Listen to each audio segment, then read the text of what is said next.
Continuing on with the channel movie reviews, I wanted to talk about Kingdom of the Planet of the Apes today, the fourth installment in the Planet of the Apes rebooted saga. It started as a book way back in the day. I read it. It's pretty good, especially for a translation, which aren't always that great. But that aside, it started as a movie series that was pretty iconic for the time. You know, the classic twist, the Statue of Liberty, he was on Earth all along, oh my goodness. And then followed up by Beneath the Planet of the Apes, Escape, Conquest, and I think Battle's the final one. So those five are the originals. They're pretty zany, they're pretty weird, they're pretty wishy-washy, timey-wimey with their continuity in those films. There's some really wacky stuff that happens and goes down in those films. But it was rebooted with 2012's Rise of the Planet of the Apes, followed up by what I thought was even better with Dawn of the Planet of the Apes, and then topped off with a really incredible film with War of the Planet of the Apes that was pretty beautiful. These movies had absolutely incredible special effects. No longer was it apes in costumes, it was dots on people's face to capture human emotion and expression that were used and implanted onto these CGI apes that walked around like apes, but were acted by incredibly talented human actors. The technology used was really impressive for these movies. Very impressive. Very impressive. So I was really a huge fan of that trilogy. That trilogy was amazing, and I was looking forward to seeing what happened next, as War doesn't really close the door fully on that story. So I was really looking forward to what was coming next. And so it was announced, Kingdom of the Planet of the Apes. I was really excited. It's the first one's being produced by Disney. Alright, it's not just Fox, so I was like, a little bit of trepidation, you know, new studio, new way of doing things, is it going to be good? And then it was announced that it's a new director. It was James Mangold. Okay, how's this going to be? What's the vision going to be like for this? Am I going to like it? And then the trailer hit. And I wasn't a huge fan of the trailer overall. I thought the CGI looked a little sloppy and unfinished, which I think it was, because it looked way better in the film. So I had middling expectations. A fantastic trilogy. One of the best trilogies in all of movies, really, I'd say. Way better than the Mark Wahlberg 2000 one-off, and better than the original kind of spoofy at times, but at times ahead of their time, Planet of the Apes series. So I was looking forward to and interested to see what was going to happen with this fourth one, continuing from where the third left off. And when I went to the theaters, I was very pleasantly surprised with it. I thought it was really good. And I'm very interested in seeing what's going forward, but at the same time, it didn't go the direction I expected it to, which was both a good thing, but also a kind of thing, you know? So it starts off, and we get to see kind of the funeral of Caesar. We get to see Maurice, Cornelius, all of the gang, and then it cuts to generations later, centuries later, all this time later, from where war ended. It was nice to go back into that world and see them. That was smart, because then we've got the connection, the bridge to the old timeline. Because we got to see those familiar characters right after the events of where the third one ended. That was good. That was smart. And then, so we skip forward. Time skip. Time skips in movies aren't always bad. I thought the time skip in Endgame was pretty well done, overall.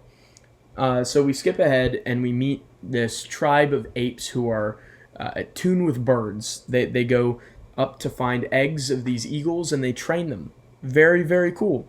I like the idea of this. They're living in kind of a tribe in a treehouse, tree houses, and we get to see the city overgrown. Love it. If you know me, post-apocalyptic movies are my jam. I love to see a society torn down and then built back up in a new and interesting way. I think that's some of the most engaging forms of storytelling, most interesting forms of world building. And so it was very cool to see lots of familiar things to us overgrown that the apes are going to have no idea what they were. And so we meet our protagonists, who are these three apes. I wasn't a huge fan of his two sidekicks, the guy ape or the girl ape. I can't even remember their names, but they were the protagonist sidekicks. They were all right. They were fine. They had an okay dynamic overall. I wouldn't say they're my favorite characters in the Ape Saga. Kind of forgettable, about the level of Rocket, Sun, Ash, probably somewhere in there. But The main character was really good, I thought, Noah. And my theory is that Noah's a descendant of Caesar, because he's got the face of Caesar and Cornelius. He's got that look to him that they had. So my theory is that he's a descendant. Maybe they're saving that for the 5th movie, because I hope that there's more to come. So Noah's just a standard ape, and then he's in the forest searching for eagles, and there's humans out there. There's humans out there. We know that there's humans. They go by a different name now that they refer to them as, and they're just dumb creatures. They're wandering creatures. They're kind of slightly afraid of them, but they're just dumb creatures. They're nothing to worry about. And so some apes come, destroy his village, kill his dad, leave, and they're from this Caesar, this new Caesar. I really liked what they did with the Caesar name here. I thought it was really well done. But we'll get to that in a minute. And so Noah's going on a quest to go find his captured ape companions and free them from Proximus Caesar. He's going to have to save them. The shots of gorillas on horseback are amusing as always throughout this. He has a big old gorilla henchman who's riding around on that poor horse that's probably dying for its life. And, oh, my back, Tobey Maguire style, you know.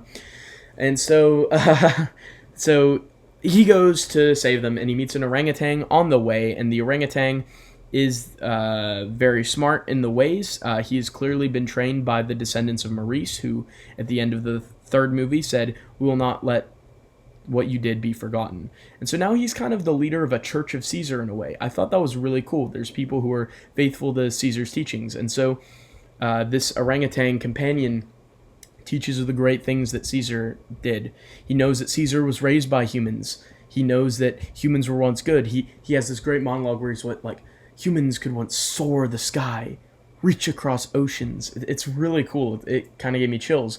He has like a Caesar pendant. He knows all of Caesar's laws, like ape do not kill ape, apes together strong, the whole works, which was really cool. And so via that, our protagonist, Noah, gets to learn about Caesar and what Caesar stood for. Very cool. I like the way that they used him in this. And then along the way, they find a human companion as well. And she plays dumb, can't talk at first, but eventually reveals to them that she can talk and she's smart. So that was really cool. So they get there to the village and they're going to rescue their friends, but they find out that the reason that they have all the apes there is to break into a vault because all the power is there for Proximus Caesar. And we find out that Proximus Caesar is a horrible guy. He's twisted Caesar's teachings. He's defiled Caesar's legacy. He is teaching the wrong things, and he's a showman. He's all striding around. What a wonderful day! He's very animated, and he has defiled and twisted and manipulated people using a corrupted, vile form of Caesar's teachings. I thought that was a great idea. The idea that the Caesar title has passed down through the years and become muddied with time, as things tend to be, as things tend to happen that way. Things get muddled the longer things exist, you know? And so with the passage of time, things are different. And they have a symbol, which was the familiar symbol. It was Caesar's window, the circle with the things, the window that Caesar looked out. So that's the symbol of Caesar's kingdom. And now he's trying to get in there because there's weapons and all this knowledge. And so he wants to advance his technology. They have these like staffs that zap people, that a human that he has, played by the guy from Jurassic Park 3. Can't remember his name. Put it on screen.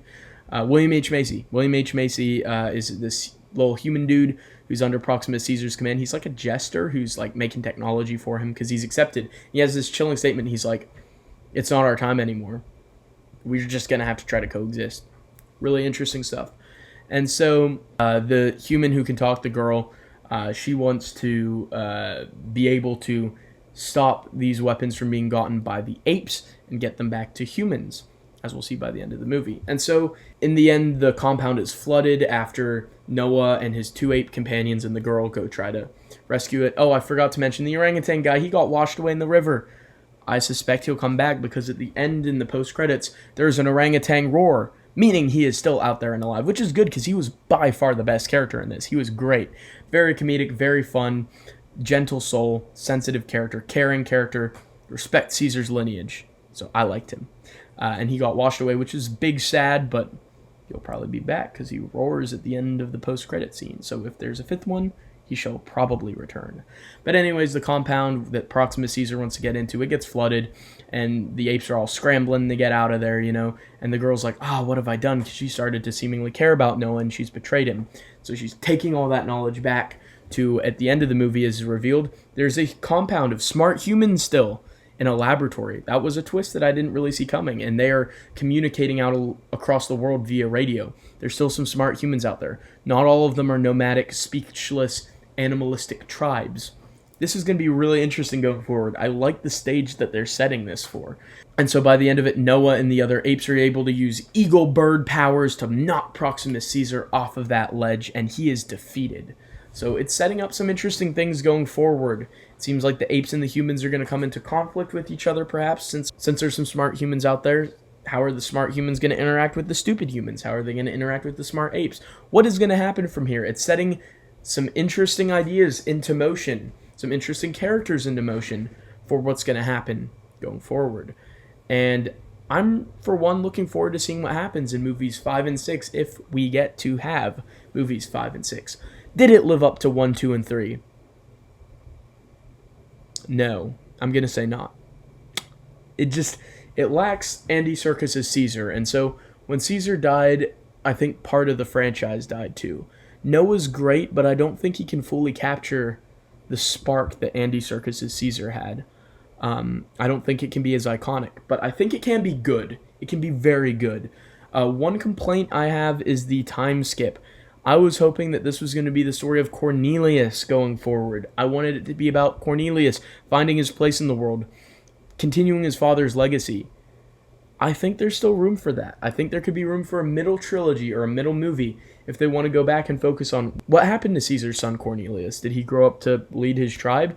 How did things get from a society of all apes working together to where we see in Kingdom, the kingdoms are shattered. They're split apart. There's multiple nomadic tribes of apes seemingly across the continent. And now that they're in their Bronze Age, there's like basically Alexander the Great character coming out to conquer with Proxima Caesar. So I think it's interesting, and there's some interesting ideas being set up. I'd love to see some ape-on-ape violence, tribes fighting it out, rivalry with the humans. I think 5 and 6 are going to be great. Sky's the limit. 4 was good. I think it was what it needed to be. A transitionary film from the last trilogy into what's next. And it did a really good job at that. It feels like a continuation, and at the same time a little bit of a breath of fresh air. I like the characters and the settings and the establishments that they're creating. And if we can talk about the visual effects are beautiful. They're stunning. Very well done. It really feels like a post-apocalyptic world, so they did a good job there. I enjoyed the movie overall. I'd say it's comfortable, 7 out of 10. What did you guys think of Kingdom of the Planet of the Apes? Was it a worthy successor to the original Andy Serkis Apes trilogy? Was it really bad? Was it really good? Let me know in the comments. I thought it was an interesting start to a new chapter of the Apes. And overall, I was pleasantly surprised, and my expectations were definitely exceeded.